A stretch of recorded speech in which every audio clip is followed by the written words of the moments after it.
Gas ये very best, बहुत अच्छा क्वेश्चन गैस। एक क्वेश्चन किसी ने टू नंबर सिस्टम से रिलेटेड पूछा है। क्वेश्चन को जरा ध्यान से पढ़ो, क्या लिखा हुआ है। Sum of a digit two digit number m is one more than the sum of the digit of another two digit number n। When n are reversed, then the number obtained is added to n, then the resultant is 121. How many possible values of m are there? तो as per question की information के according क्या कहता है कि m जो है उसका जो सम डिजिट है वो n के सम ऑफ डिजिट से वन मोर है। ओके, फर्दर इंफॉर्मेशन ये है कि n एक नंबर जो टू डिजिट है उसको रिवर्स करते हैं और उसी n से ऐड करते हैं तो रिजल्ट हमारे पास क्या होता है 121 आ जाता है। तो बताना है m की वैल्यू पॉसिबल क्या है। तो हम लोग स्टेटमेंट यहाँ पे n के बारे में ज्यादा इंफॉर्मेशन है तो n से स्टार्टअप करते हैं और फिर जो m पर पहुंच जाएंगे। तो n दैट मींस एक टू डिजिट नंबर है, हम अज्यूम कर लेते हैं टू डिजिट नंबर क्या होता है जिसमें वंस प्लेस और टेंस प्लेस होता है। टेंस प्लेस को 10 से मल्टीप्लाई करते हैं, वंस प्लेस को 1 से मल्टीप्लाई करते हैं तो हमारा टू डिजिट बन जाता है। That means 10t plus 1। ये एक कोई नंबर है, जब इसको रिवर्स करते हैं तो रिवर्स करने पर क्या होगा, ये नंबर n जो होगा वो बन जाएगा क्या, यानी वंस प्लेस को आप 10 से मल्टीप्लाई करें, टेंस को ऐसे रखेंगे तो दैट मींस 10o।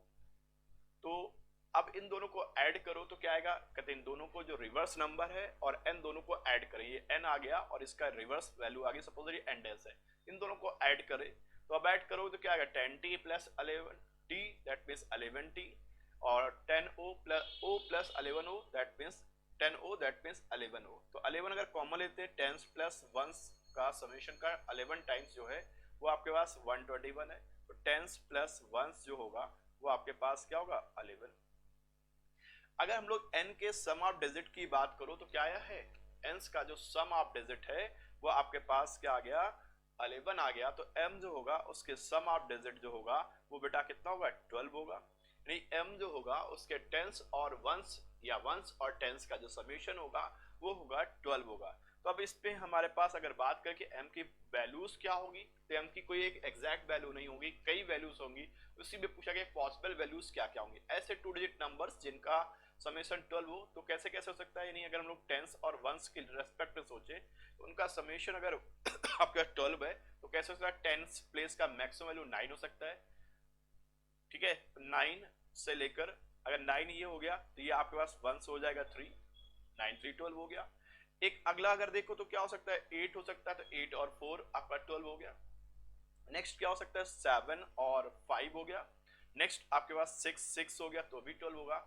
तो दैट तरीके से नंबर्स बन सकते हैं। रिवर्स भी कर सकते हैं तो दैट मींस रिवर्स करने पर 3 ये हो जाएंगे, फिर से वापस दैट मींस 3 नंबर्स हो जाएंगे। कैसे कैसे, एक तो 33 और 9 39 बन जाएगा, 4 और 3 43 बन जाएगा, 5 और 7 57 बन जाएगा, 6 तो वैसे ही रहेगा, 66 तो चाहे ऐसे लिखो चाहे वैसे लिखो तो वो तो सेम रहेगा। तो दैट मींस पॉसिबल नंबर क्या हो गए 93 39 84 43 75 57 एंड लास्ट 66। दैट मींस इस तरीके से टोटल जो नंबर्स हो गए वो 7 पॉसिबल नंबर्स हो गए।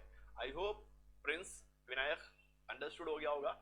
और रोजेज वेल डन बेटा, ऐसे ही आप करते रहो, आपने अच्छे से किया है, बिल्कुल सही, आपका सही आंसर था 7। ओके गैस, यही क्वेश्चन जब एलसीएम एचसीएफ पे होता है तो पूछा था कि पॉसिबल इसमें को प्राइम नंबर्स होने चाहिए, तो उस केस में हम लोग अलग केस लेके चलते हैं जिसका आंसर फिर हो जाता है 4। लेकिन ये फिलहाल उस क्वेश्चन का नहीं है तो इसका आंसर तो फिलहाल ये रहेगा। Thank you all of you and have a nice day, bye bye and take care.